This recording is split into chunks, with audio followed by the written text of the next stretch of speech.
차별금지법 발의 국회의원 67%가 기독교인 커밍아웃.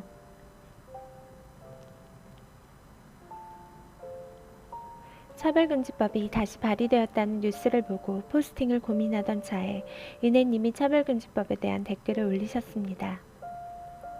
연례 행사가 아닌 발등에 불이 떨어졌어요. 이것은 전쟁입니다. 이번 평등법 발의에 참여한 국회의원 수가 24명으로 증가했는데 이 법을 통과시키려는 의지를 엿볼 수 있다.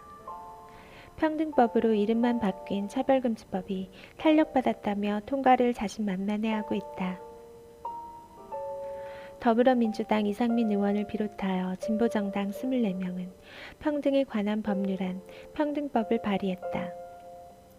사회 곳곳의 차별과 부당한 차별을 없애고 실질적 평등 구현을 목적으로 한다. 차별금지법 제정 국회 청원이 10만 명을 돌파했다. 이유를 밝혔다.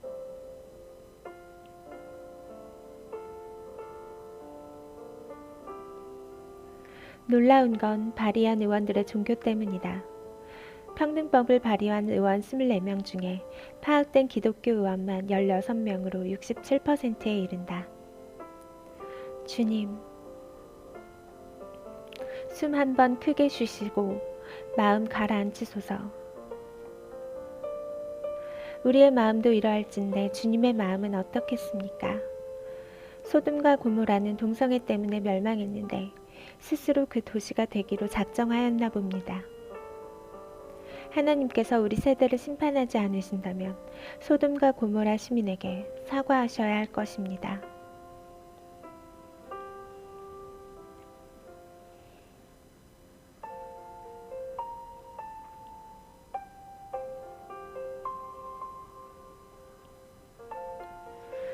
(24명) 모두 진보 성향의 의원들입니다. 왜 이들은 어떤 목적으로 끈질기게 이 법안을 통과시키려는 것일까요? 기독교인들이 왜 이러는 것일까요? 경기도 평등조례를 대표 발의한 분도 집사님이었습니다. 평등법을 발의한 의원들의 종교를 보면 천주교가 11명으로 천주교 중심으로 이 일을 계획한 것으로 보인다. 이번에 발의된 법안에 종교기관 예외라는 조항도 삭제하여 포괄적 처벌 내용이 담겨 있다. 배교가 따로 없다. 놀라운 것은 또 있습니다. 차별금지법 제정연대에는 150여 개 인권 시민단체가 참여하고 있는데요. 이들 단체 중에는 천주교인권위원회, NCCK 인권센터, 대한성공회, 나눔의 집 협의회, 정의평화사재단 등의 기독교 단체들과 23개 불교 단체로 구성된 차별금지법 제정 불교 네트워크도 참여하고 있습니다. NCCK는 어쩌다 배교 단체가 되었을까요? 크리스천 의원님, 그리고 기독교 단체 여러분, 어떤 동기로 이 일에 참여하셨습니까? 하나님을 기쁘시게 하는 일입니까? 반역하는 일입니까? 한국마저 각종 반기독교, 반성경법, 친사탄법이 통과되어 하나님의 진노를 사야겠습니까? 교회를 무장해제시켜야 하겠습니까? 신자들도 사회적 정치적 이슈에 대해 찬반을 표시할 수 있습니다. 그러나 종교적인 이슈로 자신의 견해를 표현할 때에는 엄격하고 분명해야 합니다. 신앙 고백과 같기 때문입니다. 특히 기독교에는 중립지대가 없는 것 아시잖아요. 신앙과 정치는 다른 것이라 생각하신다면 자신을 속이는 일입니다. 교회 해체 법안과 무엇이 다를까요? 이런 법안 하나가 교회를 쇠퇴하게 만들 것이라는 것은 예상하지 못하시나요? 신자들은 모두 세상을 밝히는 빛입니다. 그러나 그리스도인의 삶에서 빛의 행실을 억제시키면 필연적으로 세상은 악으로 어두워집니다. 더구나 이 법안은 기독교 진리에 대한 배교 행위잖아요. 하나님의 나라보다 정치적 성향이나 사회적 준거를 우선순위로 두신 것인가요? 혹시라도 그동안 교회가 차별금지법을 반대해서 미안합니다. 이런 마음으로 참여하신 것은 아니겠지요. 만약 그렇다면 이는 마치 사탄에게 미안합니다 고백하는 것과 같습니다. 또 다른 이유를 생각해 본다면 세상의 소리에 귀 기울인 것일까요? 그들은 이렇게 말합니다. 동성애든 이성애든 사랑이라는 것에 인간이 찬성이나 반대라는 걸 할 수 있는 것인가? 이 말은 그들의 사랑을 선택할 권리가 있다고 말합니다. 지금 누가 이 자유를 억압하고 있습니까? 개별적인 자유의 영역을 다른 사람에게 법으로 강제할 수 없습니다. 그런 법을 악법이라 부릅니다. 평등법이라 부르면서 그들의 기본권을 다른 사람들보다 높이려는 법안입니다.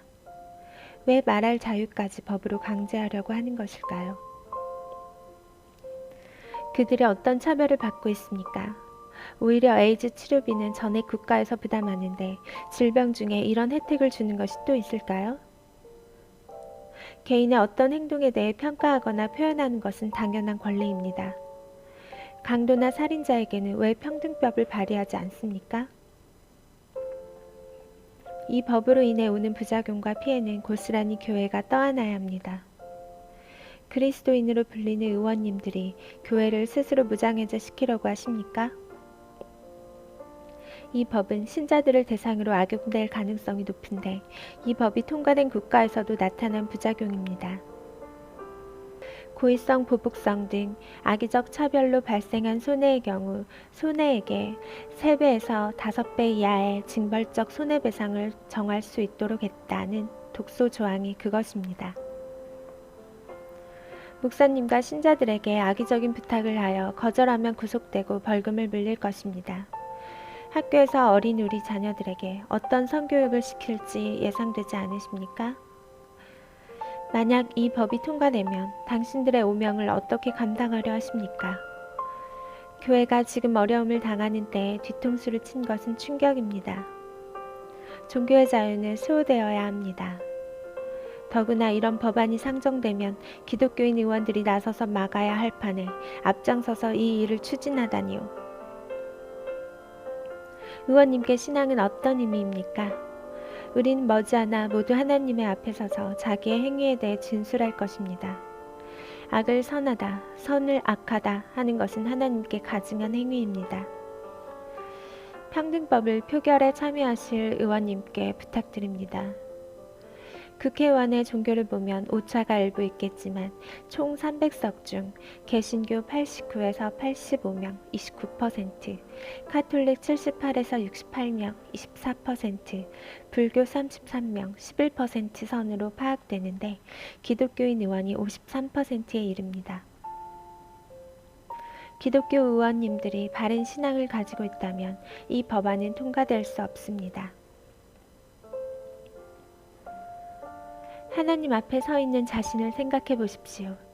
하나님의 진노와 노여움 앞에 누가 감히 두려워 떨지 않을 리 있겠습니까?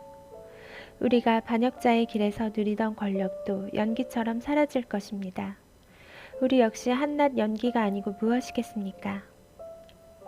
하나님께 반역하지 마십시오. 영적 간음으로 자신을 커밍아웃 하지 마십시오. 찬성하는 것은 그 죄에 동참하는 것입니다. 기독교인에게 당부합니다. 개신교인이든 천주교인이든 자신이 하나님을 믿는다고 고백하였다면 이 법안에 적극적으로 반대 의사를 표명해 주십시오. 은혜님 제안대로 항의 문자 보낼 수 있습니다. 그렇다고 격동하거나 폭력을 행사하는 것은 오히려 그들을 돕는 것입니다. 최소한 그들을 지지하지 마십시오. 종교와 정치는 다르다고 오판하지 마십시오. 우리 말 한마디, 행동 하나까지 천국과 연결되어 있습니다. 하나님 앞에서 자신이 어디에 소속되어 있는지 분명하게 밝혀야 합니다. 세상의 소리에 부안해동하지 마십시오. 그들이 왜 이 시점에 이 법안을 다시 들고 나왔겠습니까? 교회가 약해져 있다고 생각한 것입니다. 그러나 어려울 때일수록 신자들은 더 협력해야 합니다. 기도해 주십시오.